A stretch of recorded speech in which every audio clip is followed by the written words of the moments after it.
Jumps racing is important to me because, I wouldn't be here without it. I've got to think anyone that's ridden on the flat or over the jumps, nothing compares to winning a big jumps race or any jumps race. It's such a huge adrenaline rush and thrill, and gave me my life as it is.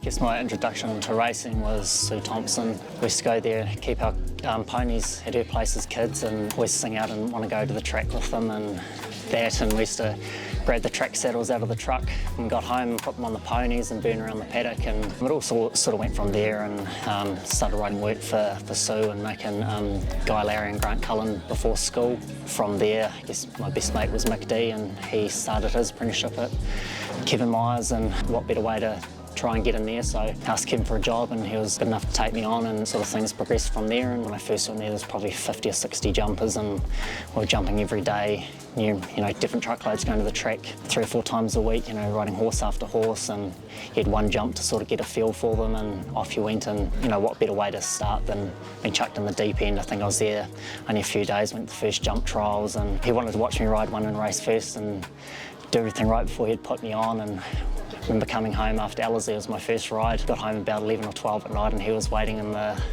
lounge for me to go over the replay, and would pause at every 2 jumps and ask what I did wrong here. And then I didn't think I rode it too bad, to be honest. And at the end, he said, "Now, what did you do wrong?"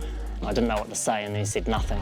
And then 4 days later, he gave me my first ride for him and my first winner at Wellington. So, that's how it all started. To the last, Hounds Cry in the centre, jumped it pretty well.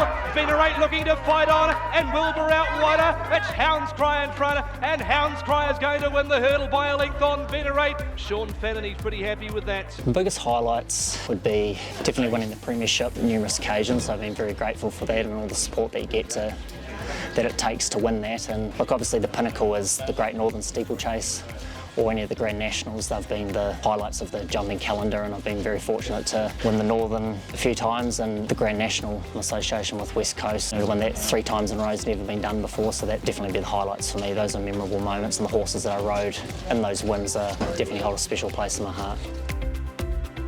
This season my input will just be riding West Coast and the couple of jumpers that we have, and he's heading towards a 4th national, so that would be a huge achievement if we were able to pull that off, and hopefully Jessica and 48 can get through the grades as well.